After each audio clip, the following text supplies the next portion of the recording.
cases in Australia. And perhaps surprisingly, that pandemic barely rippled the public's consciousness. Still, as the minister who would have been blamed for any deficiency in Australia's pandemic preparedness, I beefed up the national medicine stockpile, including one of the world's largest holdings of antiviral drugs, established the Australian Health Protection Committee and made formal speeches laying out the initial plan to deal with any crisis. Essentially, this involved close screening at the national border as soon as there was a widespread outbreak anywhere, strict quarantine of incoming travellers, the establishment of mobile testing and treatment teams, and designated pandemic hospitals with extra ventilators.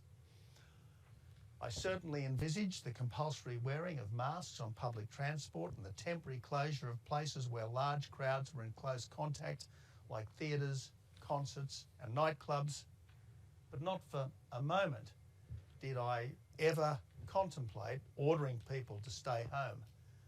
That would have struck me as contrary to our nature and just adding to the worries of a dire time. In any serious pandemic, people would naturally avoid going out unnecessarily, and where they did, it would be for some vital reason. Work that couldn't be done from home, essential supplies and compassionate visits. The way I saw it, in any pandemic, the focus would be to get people to stay at their posts, to keep the economy going, not to lock everything down lest disease spread, because people would be taking precautions anyway. My general view was that avoiding as many risks as reasonably possible, people should get on with their lives, even in the presence of death. Now, this pandemic is not quite the one we had planned for back then. This virus is certainly more infectious than the seasonal flu and more deadly, but it mostly has the same victims, the very old and the very sick. A highly infectious and potentially deadly coronavirus was always going to be difficult for governments to respond to, because leaders' normal focus is both to keep people safe and to make people prosperous. Yet here, for once, saving lives and protecting livelihoods did not quite go hand in hand, and minimising a pandemic's risk to health could easily maximise its damage to economies. When reports started to emerge out of Wuhan of a surge of deaths from a strange new virus, and especially when footage emerged of people dying on trolleys in the corridors of northern Italian hospitals, a degree of panic was understandable. No decent government could allow its hospitals to be overwhelmed or contemplate with equanimity a new disease predicted to kill over 2 million people in the United States, up to 500,000 in Britain and 150,000 in Australia. Faced with the prospect of death on such a scale, of course governments were going to ban travel, to close places of gathering, and to order people to stay at home as far as possible. And with the economy in an induced coma, governments really had no choice but to subsidise wages, freeze foreclosures, and scrap rules about seeking work. But with the coronavirus incubation of up to a fortnight, lockdown could have been for a few weeks as opposed to a few months, while isolation and quarantine arrangements, testing, tracking and treating facilities were put in place, and suitable precautions were recommended, especially for older people, so that the health system wasn't swamped, the economy didn't become dependent on government support, and people were reassured that they were as safe as they reasonably could be. With the wisdom of hindsight, not enough attention was given to keeping the virus out of nursing homes and how to respond once cases were present. Whole societies were locked down, essentially to protect the elderly, yet the elderly were still, as we've discovered, very vulnerable once the infection was among them. And 6 months into this pandemic, the aim in most countries is still to preserve almost every life at almost any cost, with renewed lockdown, most governments' instinctive response to any increase in the virus. The New Zealand government has locked down Auckland after just 4 new cases and postponed the national election with under 100 active cases. When new cases peaked at about 700 a day, the Victorian government put 5.5 million Melburnians into virtual house arrest under curfew from 8 p.m. to 5 a.m. and banned at other times from leaving home for more than an hour a day or from travelling more than 5 kilometres. For more than 6 months now in Victoria, under disaster and emergency declarations, homes can be entered, people can be detained, and the ordinary law of the land suspended. And the Premier now wants to extend this health dictatorship for at least another 6 months. As with the Spanish flu, state border closures only worse, it's been every jurisdiction for itself in a form of pandemic protectionism. One Australian state with virtually no corona cases won't admit people from another state with virtually no corona cases. States that want to admit foreign students because they need the money don't want to admit Australians from another state. And every day, premiers and their chief health officers front the media with casualty lists and stern warnings that it could easily get worse unless people stay in their homes and avoid each other. Now, it's a bad time, obviously, for anyone with the virus. It's also a bad time for anyone who would rather not be dictated to by officials, however well-meaning, or who instinctively chafes under a policy that's clearly unsustainable, yet may be kept up indefinitely in the absence of an effective vaccine. Given that lockdowns can reduce disease but not eliminate it, the result is not just a stop-start economy, but a stop-start life. In this climate of fear, it was hard for governments to ask how much is a life worth, because every life is precious and every death is sad. But that's never stopped families sometimes electing to make elderly relatives as comfortable as possible while nature takes its course. And likewise, people anticipating serious long-term health problems sometimes elect not to be resuscitated. When a trauma victim comes into an emergency department, almost no effort is spared to keep that person alive. But when a cancer patient wants access to very expensive new drugs, governments normally ask tough questions about how much good life will be gained before making it available and what the alternative might be. So far, with Sweden the most notable exception, governments have approached the pandemic like trauma doctors instead of thinking like health economists trained to pose uncomfortable questions about a level of deaths we might have to live with. So far, Australia's national government has spent some $300 billion to soften the economic consequences of state governments' enforced social distancing. And even if mandatory shutdown really was all that avoided the initially predicted 150,000 deaths, that still works out at about $2 million per life saved.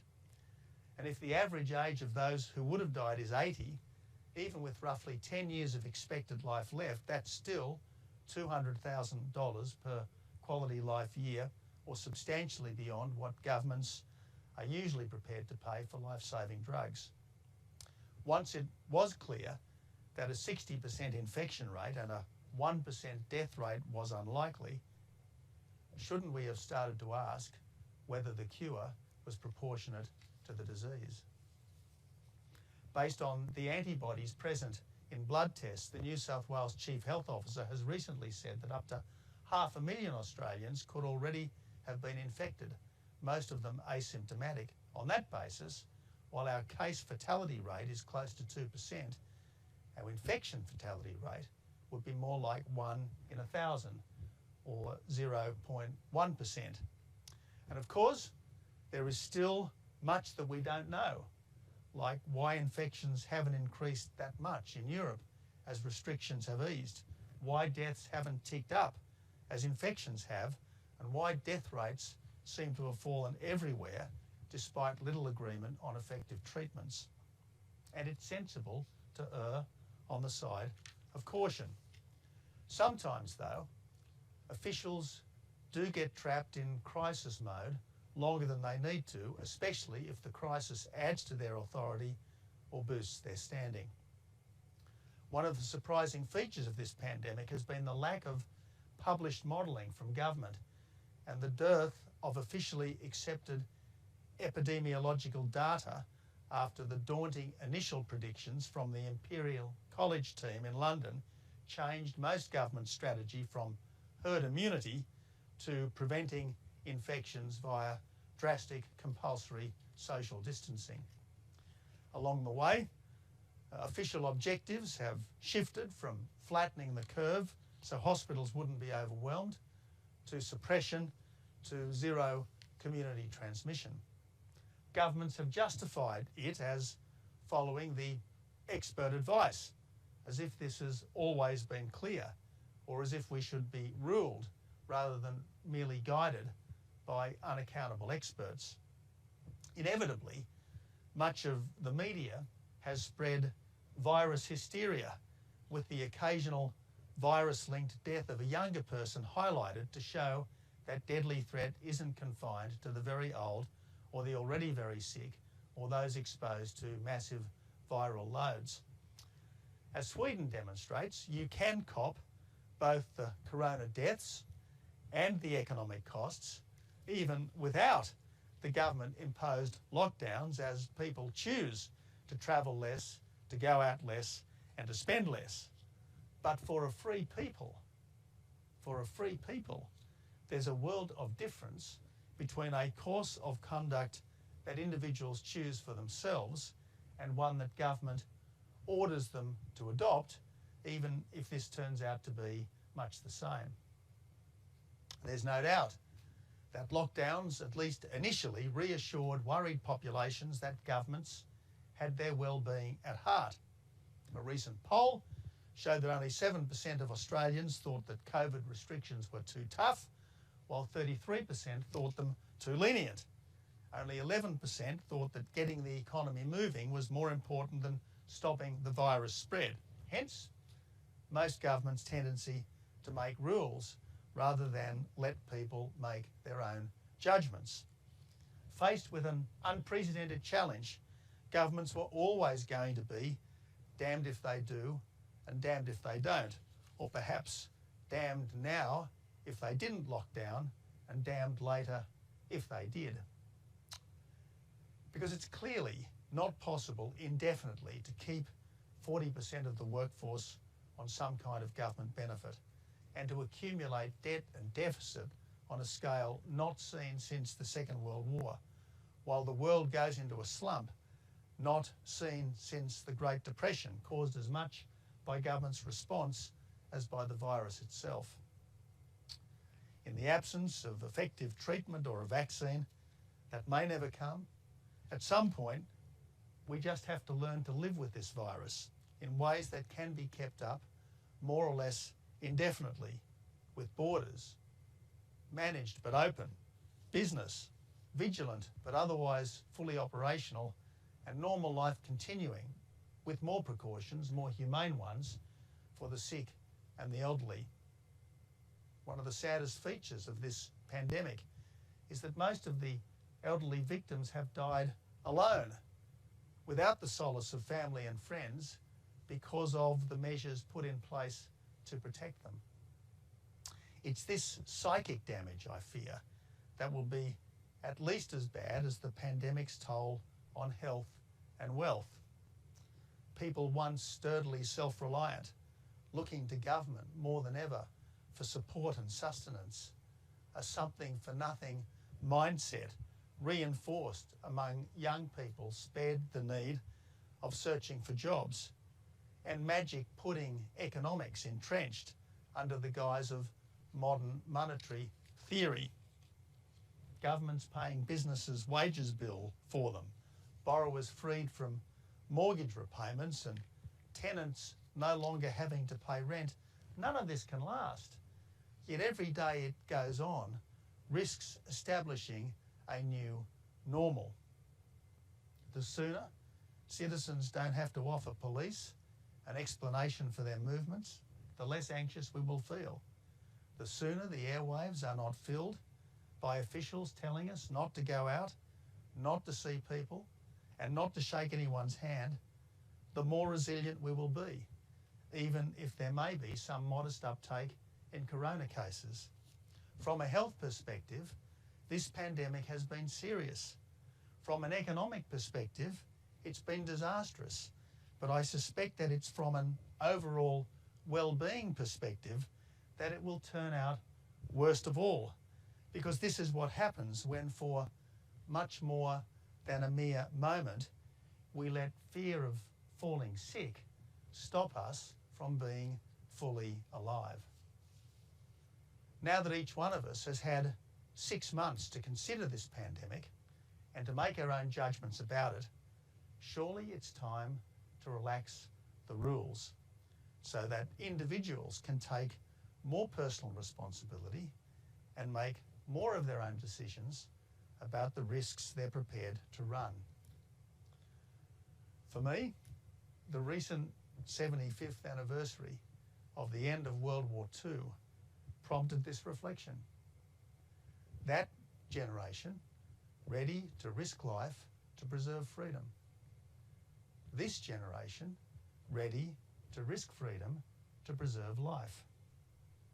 Yet we don't think of our parents and our grandparents as too brave, do we? I wonder what judgment history will pass on us.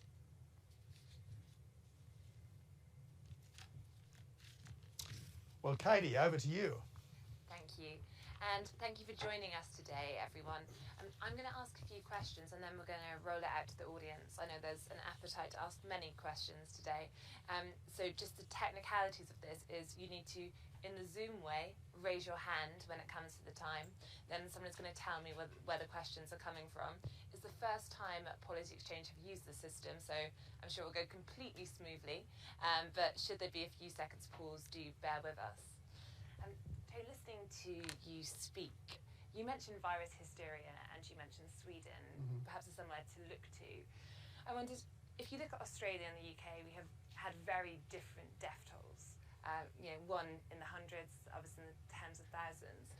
So I think that it feels quite raw in certain parts of Europe. And I wondered, often here when we're talking about countries that have done better than others on coronavirus, people talk about New Zealand, they also talk about Germany. Do you think those countries have success stories, or do you think that ultimately they're not sustainable? Well, every country has done things, to some extent at least, in its own way. In every country, pretty much regardless of whether there's been a very harsh lockdown, a not very harsh lockdown, or very little lockdown at all, there's been an initial spike and then a very substantial falling away. And what we've seen is first a falling away of infections, and second, an even more dramatic fall in death rates. Now, whether this is because the virus has changed its nature, whether this is because we're better at treating it, that's something that obviously will be subject to a lot of analysis and discussion in the months and years to come. My plea is for us to be very careful about further lockdowns, because the consequences of lockdowns are enormous. We're not sure exactly how much they bring in the way of health benefits, but we are sure of the damage they do in terms of our economies. And I think increasingly we're starting to become conscious, certainly if you look at the virtual house arrest that 5.5 million people of Melbourne have been under for the last month, we're conscious of the psychic damage that it can do. And if we're looking at long-term strategies for living with coronavirus, we don't know when we're going to have a vaccine. New Zealand is attempting a full elimination strategy. Australia, to a degree, I think that you could say it's not full elimination, but local. It's been described as local elimination in parts. In the UK, across Europe, America, I think it's more learning to live with it, suppressing where you can. Do you think a zero COVID approach is sustainable, is possible? Well, we can't. It's amongst us. We can't get rid of it. There is absolutely no doubt that we had got to the stage in Australia of virtually zero community transmission until the extraordinary ineptitude of the Victorian government in the management of its hotel quarantine system produced what has been the biggest outbreak in Australia so far, responded to with the most severe lockdown tried anywhere in the world outside of Wuhan itself. So different countries are doing different things, as I said. Realistically, the only way to entirely eliminate the virus is to lock yourself off from the world indefinitely, and I just don't think that is realistic. Yeah, touching on that, I mean, at the moment, if you look at border policies, very difficult to get into Australia, even if you are Australian and living in another country. Similar in New Zealand. You mentioned it there, but do you think in the long term you can have closed borders for months on end?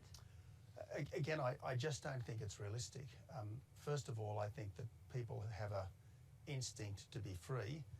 I think people such as Britons who are extraordinary travellers, Britons and Australians are extraordinary travellers. I think there's only so much of this restriction that we are going to be ready to wear. But in any event, trade and investment can't really take place without the realistic ability to travel.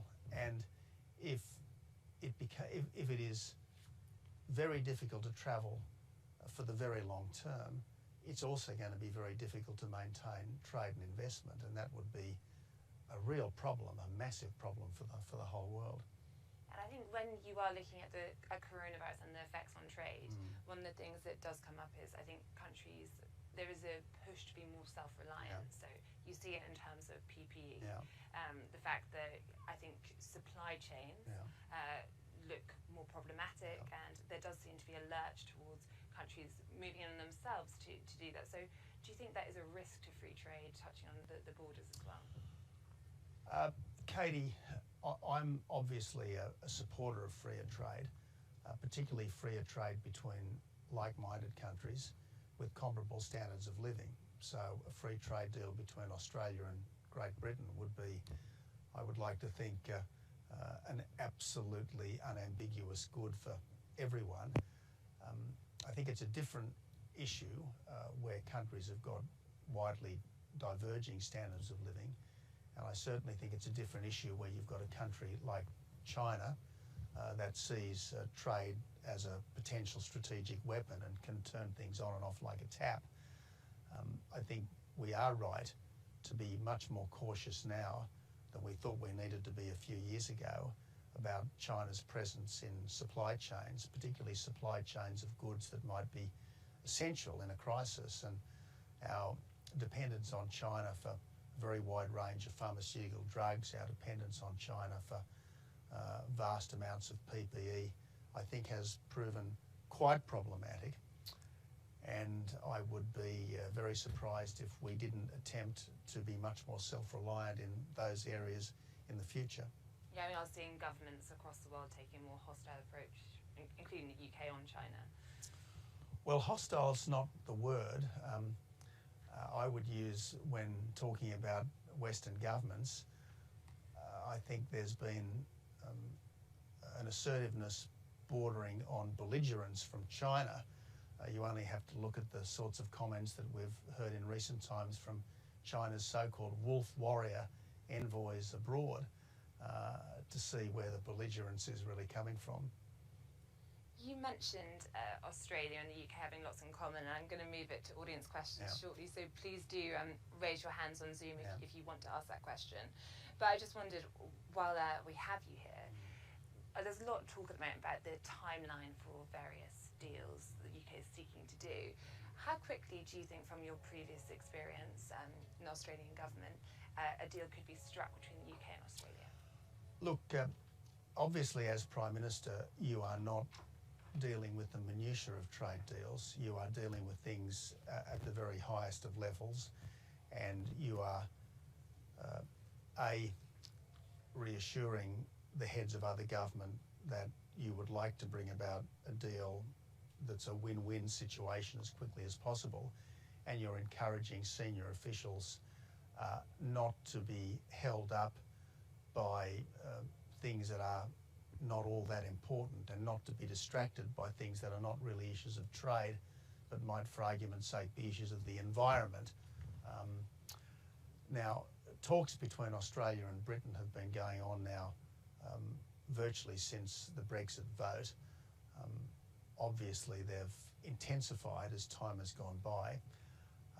I know, because of statements that have been made on both sides, that there is an eagerness to try to get this deal done well before the end of the year, and I certainly would like to hope that as of the 1st of January next year, trade between Britain and Australia in goods is entirely free of quotas and tariffs, that there is full mutual recognition of standards and qualifications, and that there is, to a very great extent, possibly subject to a generous quota, free movement of people for work, not welfare. Very important. Now, I would just ask two more things before we go to questions. So the first is, we're talking about trade. I think clearly it's been in the news recently. I'm not sure it's something you are able to comment on yet. You could be joining the Board of Trade, advising the UK government. When that news first broke by the Sun newspaper, there was some praise for you. Jacob Rees-Mogg, Nigel Farage came out and offered their congratulations. But at the same time, there was also criticism. So, for example, we had the Shadow International Trade Secretary, Emily Thornberry, suggest that it was not an appointment she would support because of comments you have previously made on climate change. You mentioned the environment just then, the place of women, gay marriage. I just wondered, do you have anything to say to your critics? I'm sure you've seen some of the press. Look, I've been a member of Parliament for a long time. I was in public life for a long time. I suppose I'm still in public life, and inevitably, if you have convictions, you'll draw criticism. But if you want to get things done, you need people with convictions. If you lack convictions, it's very hard to get things done. Now, obviously, I can't comment on any position which is not yet official, but certainly I think that it's in Britain's interest and it's in Australia's interests that this particular free trade deal be done as quickly as possible, and that we have as many and that we have as much trade as we can between like-minded countries with comparable standards of living. And then I suppose just a final thing on that. I think you mentioned the environment and the nuts and bolts of trade deals and so forth. So you previously said, it was reported in the Observer, that when you're reaching a trade deal with China, one of the things was not being sidetracked by peripheral issues such as labour and environmental standards. Is that something you stand by as a way, approaching trade? Just on the China deal, I mean, Australia's exports to China have gone up by about 15% since the trade deal was concluded. Our imports, I think, have gone up by about 7%. So the Australia-China free trade deal has been one of those deals which looks to have been at least as good for the relatively richer as opposed to the relatively poorer country, and that's not always the case. So that's the first point I make. The second point I'd make is that in terms of Australia and Britain, we have almost identical positions on environmental issues. We have almost identical positions on the protections of workers' rights. We have broadly comparable wage rates. So I don't really think that would be an issue in any deal between Australia and Britain. Okay, let's now take some questions. Remember to raise your hand if you want to ask a question. First, going to Gazella Stewart.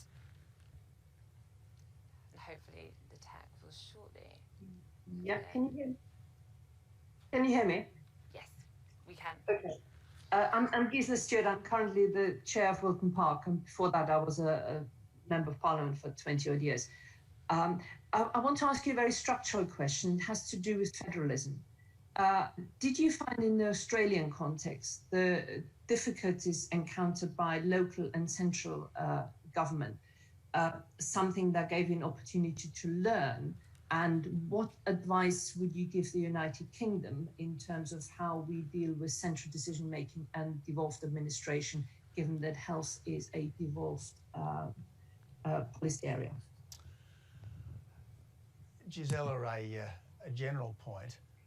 Obviously, I'm someone of a conservative political disposition. In Britain, Conservatives have traditionally been in favour of a strong unitary state. In Australia, Conservatives have traditionally been in favour of our federal system. And I think given that Conservatives, above all else, respect the history, understand that things happen for a reason, I'm not going to argue against federalism in Australia, and I'm not going to argue against a strong unitary state ruled from Westminster here in the United Kingdom. I think in the context of a federation, managing things like pandemics can be more difficult than it might otherwise be. In Australia, for instance, you've had the federal government, to its credit, has stressed looking after livelihoods as well as saving lives, whereas the state governments have been totally focused on the health aspects of this pandemic, partly because the federal government has been paying to manage the consequences of the mandatory social distancing that the states have put in place, at times the very drastic, even draconian social distancing that the states have put in place. I think that Scott Morrison, at all stages in this pandemic, has been a voice for common sense.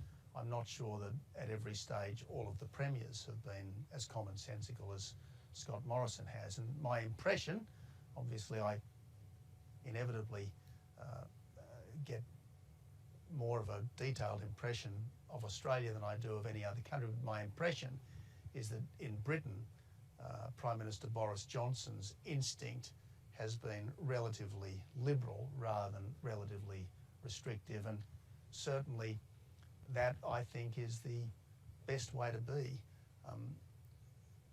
As centre-right political movements, our instinct and our preference should be for governments only to do that which citizens can't reasonably do for themselves. Yep. I suppose just in the UK response so far, I mean, we're going into what lots of people in government think is going to be a very tricky autumn and winter, and still lots of restrictions, definitely very far removed from a lockdown, but we are having local lockdowns. Do you think that there should be a further relaxation? Do you think people should be living with restrictions, you know, over the next 6 months, 12 months? Is that just a necessity? Look, I don't want to give detailed policy advice, particularly to another government, in the absence of the ability to closely interrogate all of the relevant experts. And the interesting thing is that on this, as on so many issues, the experts have differed.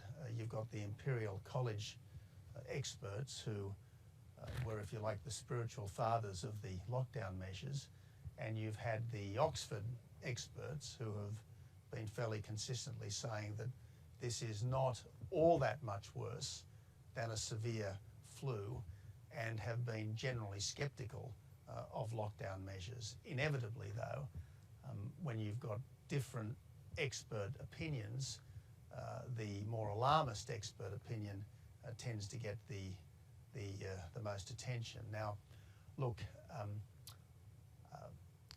we've seen what lockdowns do. They do massive economic damage if sustained, I think they do considerable damage to our psychic well-being as well. It's not clear that they're essential for health perspectives, certainly beyond the very short term.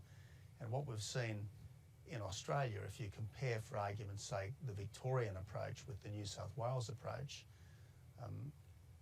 very good testing, tracing and quarantining seems to be a better way forward than locking down at the first sign of a surge in infections. So we're now going to Graham Langtry, UK trade reporter at Politico. If we can. Yeah, hi there. I was just curious. I mean, you mentioned earlier that you couldn't say anything about any position that you might take on the UK Board of Trade. And I was just wondering, in kind of light of that and your testimony that you're going to be giving later today in Parliament, whether you could talk a bit about what the UK Board of Trade's role might be in combating the impact of the coronavirus and the UK economy. Well, in the end, the role of the Board of Trade will be determined by the British government. My understanding is that it will be to advise and perhaps to facilitate, but certainly not to decide. That's obviously a matter for the executive government, for the Secretary of State and for the government and for the Parliament. Now, in terms of the coronavirus, well, my instinct is that given the economic damage that has accompanied this virus due to the quite understandable initial policy response to it, it's going to be more important than ever that we maximise economic growth to maximise subsequent prosperity in the months and years ahead, and plainly freer trade, particularly between like-minded countries with comparable standards of living, is going to be a very important part of that. Now let's go to Ray Bassett, Senior Fellow at Policy Exchange. If we can. Again, on the trade area, you make a lot of emphasis on trade between like-minded countries of sort of similar levels of economic development. One question I'd like to ask, with the UK now having next year having an independent trade policy, do you see any role for the Commonwealth in assisting the UK and maybe countries like Canada? Canada wants to diversify its trade away from the from its total dependence on the United States. Do you think that the Commonwealth could take up a trade position now that circumstances seem a little better or more prepared for that type of scenario? Well, it's a Commonwealth of sovereign countries, and while the Commonwealth Secretariat can, I suppose, encourage and facilitate, in the end it is up to sovereign governments to make these sorts of decisions. But you're right, the Australian government is committed to freer trade under the right circumstances. The British government is obviously very, very keen to conclude freer trade deals with as many countries as it reasonably can as quickly as possible. Canada, yes, is disposed the same way, and I'm reluctant to speak for our siblings across the Tasman, but that's traditionally been their position as well. Look, I've always taken the view that with, for argument's sake, all of the Five Eyes countries, we are, yes, juridically separate entities, but we're not really foreign to each other, and long may that be the case. So we're about 10 minutes left, so I'm going to try and get as many other questions in. I have more if they do disappear. So we have a Viscount Trenchard of the House of Lords who is in the audience, so I can see you. Thank you very much. Mr. Abbott, could you talk a little bit more about the PPE procurement? Because it seems to me, if you look at what's been going on, countries have been competing with each other for the best types of masks, mainly coming from China. they've been driving the prices up further than they ought to have gone up. I suspect that history won't be very kind to many countries over the way they procured PPE. How's it been done in Australia? Has it been a federal responsibility or a state responsibility? How have you prevented states competing with each other for the same supplies? Has there been any involvement of Australia's trade partners, such as through the CPTPP, on this? And what do you think could be done to improve this, especially as we don't know in the future about schools, whether pupils are going to have to wear them or not? Well, under normal circumstances in Australia,